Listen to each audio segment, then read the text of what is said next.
Well, welcome along to Oulton Park, everybody, for what we've got coming up, round 9 of the 2023 Focus Cup Championship. Here in Cheshire, it's fair to say the weather has been a little bit changeable over the course of the last few days, both for testing for these cars yesterday and for their qualifying this morning. The weather, it just seems as though whilst it might be summer, can't quite decide what it wants to do. Is it going to rain? Is it going to spit and drizzle?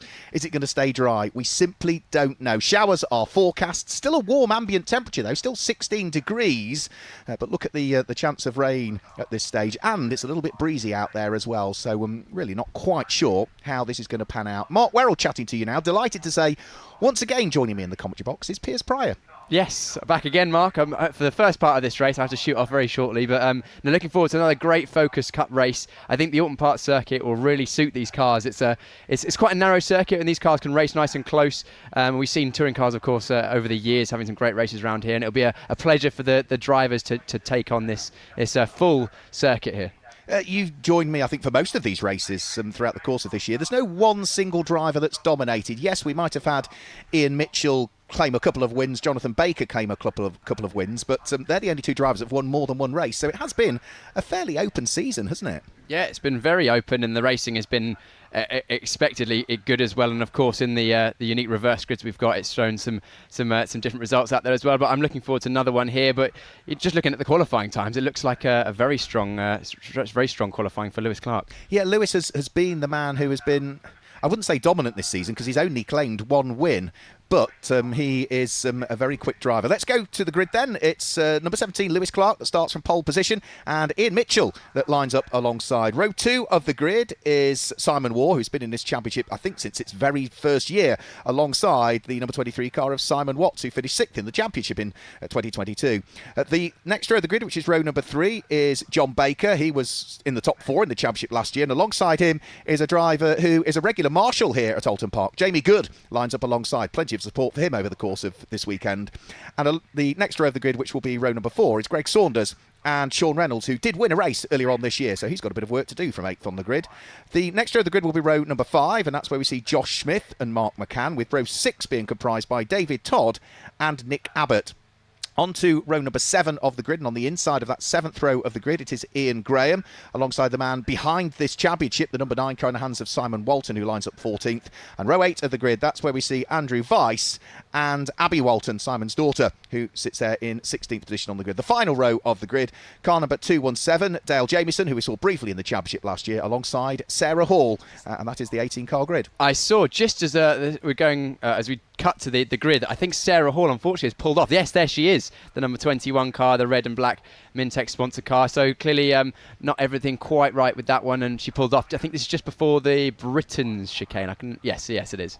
That's such a shame for Sarah. As you can see, the body language telling you the disappointment. She had a few little issues with the car yesterday. Was really pleased how hard the team had worked to try and solve that one. So the cars are going to line up on the grid. Now, this is only the outlap from the pit lane in reality. They will then have a separate green flag that they will do. We can also see over to the gantry on the left-hand side of the screen. That looks like the start delayed board being held out, Piers, because understandably, car stricken on the circuit. We need to get the recovery crew out there to get the car back. Yeah, of course. We saw the shot a moment ago of Sarah's car stopped. It wasn't far off the road. The marshals are already on the scene. I'm sure they'll tow it. There's a nice little safe space in between the sort of island corner and Britain's there, which they'll probably put it in for the race and then maybe recover it afterwards. We'll see. But yeah, delayed start, so they'll sit on the grid for a bit longer. Potentially, if we're there on the grid for more than a couple of minutes, they might do another rolling lap, but we'll keep you posted as we find out more. Oulton Park, a circuit that you've raced at, has a unique set of challenges. You know, it's 2.7 miles, just under 2.7 miles along the international circuit, 17 corners, lots of elevation change though, 22 metres of elevation change from the lowest point to the highest point, but it's the range of different corners that you get, some off camber, some on camber, some heavy braking areas, and some pretty much flat out. Yeah, you mentioned 22 metres of undulation change, but it's not like there's a big high point and a low point. It's actually a lot more than that as a driver, because it goes down and up a number of times. Yeah. Like we're looking just now, even the start-finish, I say straight, start-finish curve is not flat, and even down the back section towards the last corner, even though there's not a huge amount of undulation, sort of elevation change, it goes up and down a number of times. There's a number of places on this circuit as well where you're braking either on or just before a bump, over a curb. I know into the last corner, for example, also cascades, you're often braking right as the track dips down. So it's a lot for a driver to get used to, and it's also one of the most daunting circuits in the UK to race at if you haven't been there before, because as you can see in this shot right now, there's not a huge amount of runoff, and what runoff there is grass, and then there's a tyre barrier right there. So definitely separates the more experienced drivers from the ones that are maybe a little bit more tentative. Yeah, you make a very small mistake and the consequence can be quite large around here, and therefore, you know, it is it favours the brave, but Yes. you can't be overly brave, can you? Because it will bite you back and severely, this track. 100%. Corners like Druids, the double right-hander and just before the last sector, or in the last sector, is a favourite of many drivers, but also very daunting. You mentioned the undulations on the track as well, and case in point of that is if you're at the back of the grid here at Oulton Park, you are at the start of Deer Leap, which is on a gradient, so you've got to hold the car on the brakes whilst also revving it and making sure you dip the clutch, so it's not even easy to start on the start line. No, and if the grids, some of the larger grids, as you can see the shot we're showing right now, some of the in larger grids, you can't even see the start lights. I think just about Jameson at the back of the field can see, Dale Jameson can see the lights from there. But yes, you mentioned potentially slightly easier. I imagine these cars probably still have their handbrakes intact. Yeah. However, something like a single-seater, I remember when I raced here in single-seaters, it is somewhat tricky to do 3 pedals with 2 feet. It's a Marmite circuit as far as drivers are concerned. Did you like it, or was it one of those that you less favour in the calendar? I loved it, but I did find like I never felt like I got on top of the circuit. Yeah. I didn't do enough laps around here. I feel like the drivers that have been here maybe more seasons over the years and got more comfortable have a more of an advantage here than maybe somewhere like Silverstone or Donington, where it's a little bit more margin for error potentially. It's one of those circuits that I'm not saying it's easy to learn. It's slightly more difficult to learn than others, but crumbs, it's really difficult to master. I absolutely, completely agree. And actually looking on the circuit there, the drivers, some of their windscreen wipers are on intermittently, so there's a few drops in the air, and that'll add another element in there as well. Not only the circuit you're racing against, but also the conditions today. And it is, you mentioned in the build-up a moment ago, that it is definitely breezy. It's very, very breezy, and the problem is, because it's breezy, that's why the weather keeps changing, because it's blowing in these sort of areas of rain cloud that we get. As soon as they come in, they're gone again. So the circuit is continually evolving from wet to damp, from wet to damp to dry, and then back again. It's a short race, so I don't think they're going to see too much change of weather conditions in here. But for most of the drivers, they were warned in qualifying. No, just be careful out there, because it is a tricky track. And even if the circuit dries, the grass is still going to be damp. And the curbs as well. And don't forget, there are a few places where track limits is definitely in play as well. Exeter Turn 1, I believe there's a sensor there. I think also they'll be looking for a sensor on the Exeter Cascades Turn 2. And then I think that's the last. And then maybe on the exit of the Knickerbrook chicane as well, I think. So the drivers will have to make sure they stay within the confines of the circuit, which are, as we are looking at the circuit right now, defined by the white lines or the curbs. You're not allowed to put any part of your tyre beyond any curb. So we're about to get the rolling lap underway. The man that qualified on pole position, Lewis Clark, qualified with a time of a 2:08.332. That was unbelievably 1.111 seconds quicker than anybody else could manage in qualifying. So he was way ahead of everybody else. But thereafter, Ian Mitchell, who was second quickest, was only 88 thousandths of a second quicker than Simon Waugh, who was third quickest, who was only 21 thousandths of a second quicker than Simon Watts, who was fourth. So it's all rather close thereafter. So Lewis Clark leads them off onto the formation lap. He also leads the championship coming into this weekend. He's had one win, a couple of seconds, a third, a couple of fourths, a couple of fifths as well. So he is on 302 championship points coming into this weekend. Ian Mitchell, the man that lines up alongside him, has taken one more win. He's taken 2 wins so far this season, but he hasn't quite had the same level of consistency and point scoring as Lewis Clark. So Ian Mitchell at the wheel of the Power Max liveried car, the black and the white and the yellow, is lying second in the championship on 271 points. So thereabouts, 31 points shy, isn't he? Third in the championship is Simon Waugh, who also lines up third on the grid. So first, second and third are first, second and third in the championship at the moment. Simon has had a single win so far this season. Had a bit of an off weekend at Snetterton on the Sunday last time out, where we had a quadruple header. So usually what happens is you have 2 races in a single day. At Snetterton last time out, they had 2 races on each day. So they had 4 races over the weekend, and the Sunday was a bit of a day to forget, really, for him. He finished, I think it was 10th in the first race and non-finished in the second race. So Simon Ward giving a few championship points away. He's third on 248. Fourth in the championship is the man who qualified 5th on the grid, which is Jonathan Baker, who has also claimed 2 wins so far this season. And 5th in the championship is Simon Watts, who qualified 4th. So we've actually got, of the top 5 in the championship, all of them in the top 5. It's just 4th and 5th that swapped around in terms of qualifying pace.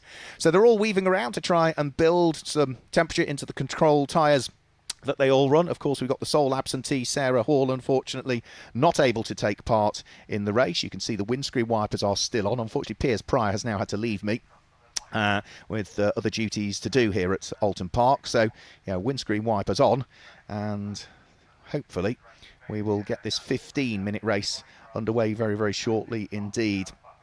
Now, for Lewis Clark, if qualifying is anything to go by, he should disappear off into the distance, but that's qualifying. We'll wait and see exactly what happens over the course of the race and what the launch is like in these cars as well. Remember, they're diesel engine cars, so they are pretty torquey.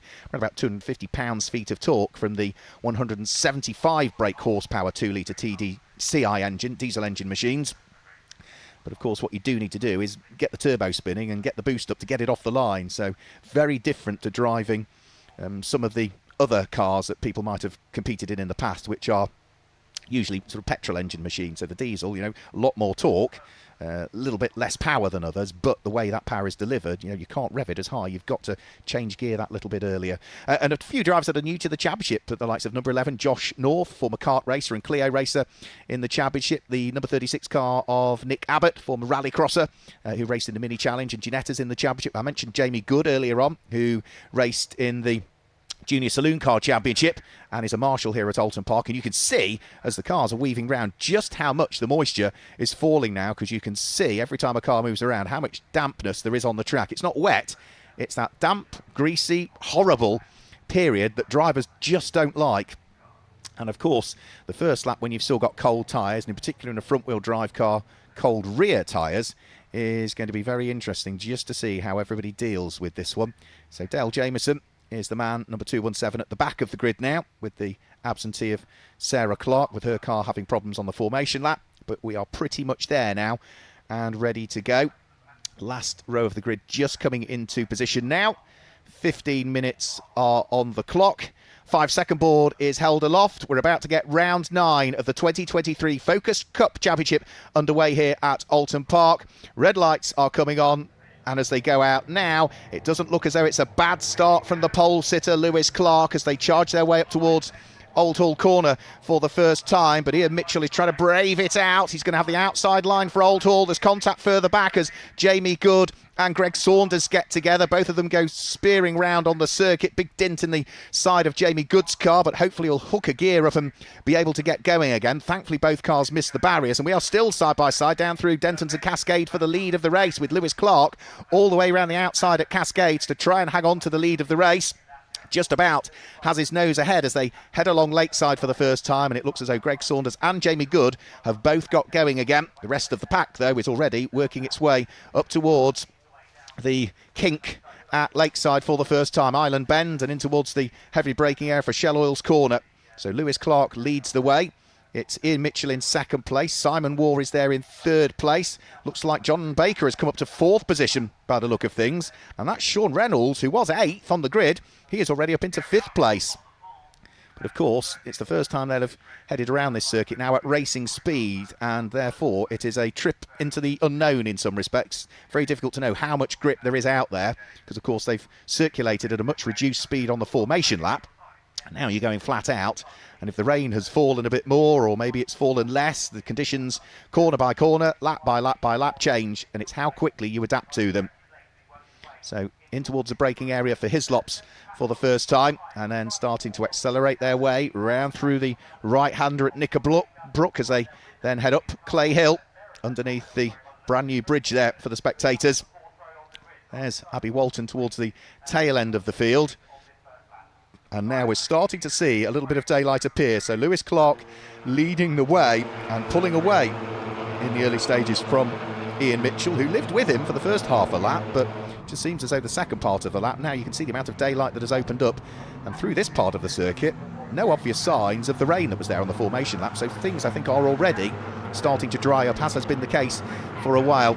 Dale Jamieson trying to sneak his way through and past Andrew Weiss, just about manages to do it on the way in towards Lodge Corner, but that compromises his exit speed, and Andrew Weiss is trying to draw himself back alongside once more, and therefore has already now managed to undo the overtake. So Dale Jamieson back to where he started again now in reality.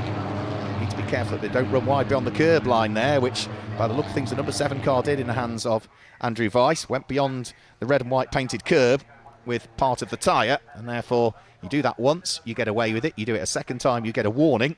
Black and white flag that would be. You do it a third time, you start to pick up penalties, a 5-second penalty. But at the end of the first lap of racing, it was a 1.362 second lead for the championship leader Lewis Clark, who has already scooped up 30 points today, because that's how many points you get for pole position. 30 points for pole position, 26 for second, 23rd for third, and so on. It diminishes through qualifying. It's actually exactly the same amount of points you get if you win a race as well. It's 30 for the win, 26, 23, and so on all the way down through the order. Simon Waugh still busy beavering away in the green and orange car. John Baker not that far behind him. Then Sean Reynolds, who won the first round of the championship when we're at Donington Park in the early part of April. He sits there in the white and light green and red car, number 777. He's coming under pressure though, because he's got behind him, by the look of things, the next of the cars, which is going to be Simon Watts, number 23 car. So 15-minute race, 11 minutes still to go. There's Andrew Weiss, who has now dispensed with the attentions of Dale Jamieson behind, and is trying to close up in the car that lies directly ahead of him, which I think is Ian Graham's car. But round through Druids goes our race leader. Good fight starting to form for second and third place, actually. Simon Waugh is closing in ever more on the Power Max liveried machine in the hands of Ian Mitchell. Now remember, these two are lying second and third in the race. They are second and third in the championship standings. Ian Mitchell with 2 race wins. Only 1 race win for Simon Waugh that sits behind. And as they head over the start-finish line, if they start to squabble for second and third, that's just going to hand an even larger advantage to our race leader, Lewis Clark, who has had some of his lead advantage diminished over the course of that lap. It was almost 1.4 seconds. It's now down to just 0.9. So 0.4 of a second quicker was Ian Mitchell. The fastest lap of the race on the first flying lap goes to the man in third place, Simon Waugh, with the RAF roundel down the side of his car. Now that will, at the moment, pick him an extra 5 championship points up. That's what you get for the fastest lap of the race, and we are now already a third of the way through this one, and the top 3 have certainly broken away, haven't they, from the battle for 4th place. John Baker, Sean Reynolds, and then Simon Watts all together. The trio rounding Island Bend. Daunting left-hander, which in these cars will be pretty much taken flat out, one would have thought. Maybe just a slight lift on the way in or a very slight dab of the brake, but daunting corner. And as ever at Oulton Park, any mistake at all through Island Bend is going to have huge, huge consequences. Now, in towards the braking area for Britons, they thread their way. Flick left, flick right, flick left again on the exit. Use all of the curb, both on the apex and on the way out. Head over Hilltop and try, if you're close enough, to queue up a move on the run in towards the braking area for the Hislop's chicane, but they're all just too far away from each other at the moment. However, in the background might be just a quick look there from Mark McCann, who couldn't quite, at the wheel of the number 64 car, squeeze his way through. So he still remains at the moment behind the number 23 car of Simon Watts, outside of the top 10. There's number 11, that's former kart racer and Clio racer Josh North. Yellow car, good to see him here this weekend. And now, by the look of things, we may well have a shuffle in the order, because it looks as though coming under pressure is Sean Reynolds, and through has gone Simon Watts. So the number 23 car of Simon Watts now up to 5th place. Donington Park race winner Sean Reynolds down into 6th place and trying to re-attack. So underneath the Warwick Bridge in towards Lodge Corner, 8.5 minutes remaining. Sean Reynolds, who won the first round of the championship, now losing a place to the man who won the second round of the championship. He won the second of the 2 races at Donington Park, did Simon Watts. And actually that's the only time Simon has finished on the podium so far this year. His best other finish was last time out at Snetterton when he finished in 5th place, which is where he lies now. The rest of the field all filing their way over the start-finish line. Andrew Weiss still under pressure from Dale Jamieson. Then we get the number 36 car, which is Nick Abbott, former rally crosser. And we're heading towards what is the halfway point of the race, and Simon Watts has had a spin. He is slap bang in the middle of Cascade, and rejoins the circuit right in front of Josh North, which takes a wheel instantly off Josh North's car, and Simon Watts is stricken in the middle of the circuit with a heavily damaged car. You could see the damage to the front end of his car.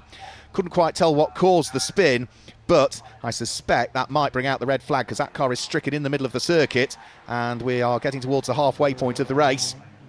We're not at 75% distance, so if they throw the red flag, if my understanding of the regulations is correct, there would need to be some sort of restart, because you can only declare the result at half distance. But with that car in the middle of the circuit, we are going to go safety car by the look of things, so it's not a red flag, it's going to be a full course caution, so we can sweep up the debris, but that's going to take a few moments to get those two stricken cars out of the way. The electric BMW safety car on track, but I'm afraid couldn't quite see what happened to Simon Watts there, as to whether he just got caught out on the damp circuit or maybe touched the grass or a curb, or whether there was any contact. I simply don't know, but did see him trying to get the car out of harm's way. You know, as a driver, when you're sitting sideways in the middle of the circuit, of course you want to get the car out of harm's way, but also you don't have the best of visibility, because you've got the hand and neck support on, you've got your crash helmet on, you've got the seat which begins to wrap around the side of your head, so actually your visibility in the peripheral vision to look sideways to see if anything coming is very, very limited. And without question, had Simon Watts have seen that there was another car coming, of course he would not have moved. So thumbs are up from both drivers. Both drivers are absolutely okay. That has been confirmed already to us.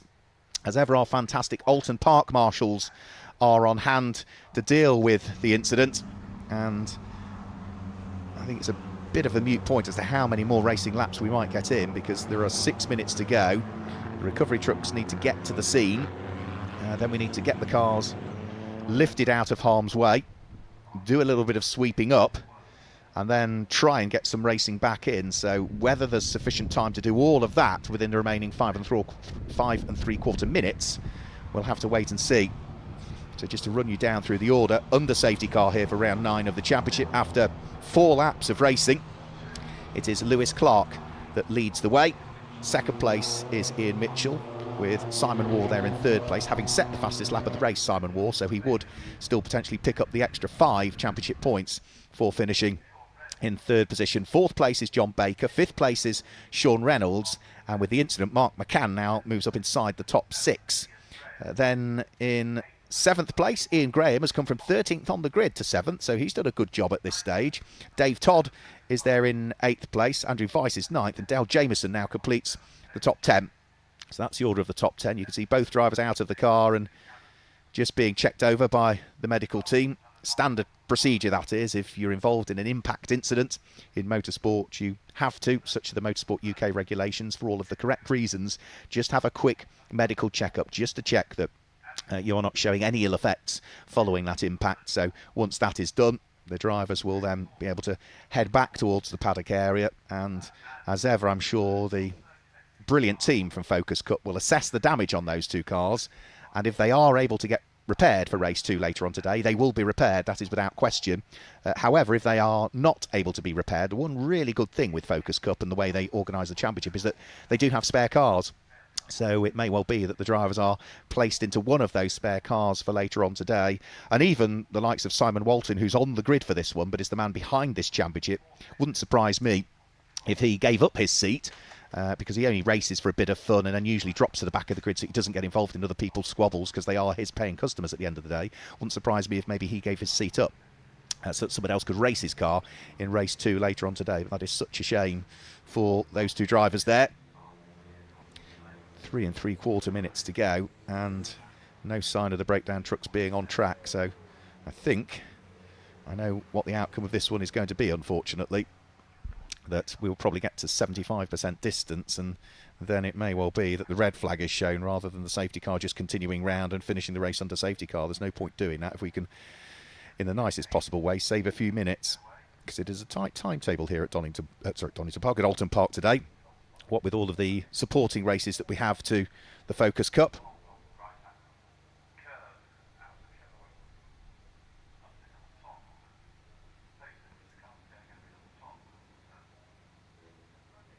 So We are past the 75% distance now, because it would be, what, 3 3/4 minutes, wouldn't it, remaining would be 75% distance. So cars come over Hilltop. You can see the work that's still going on down there at Cascades.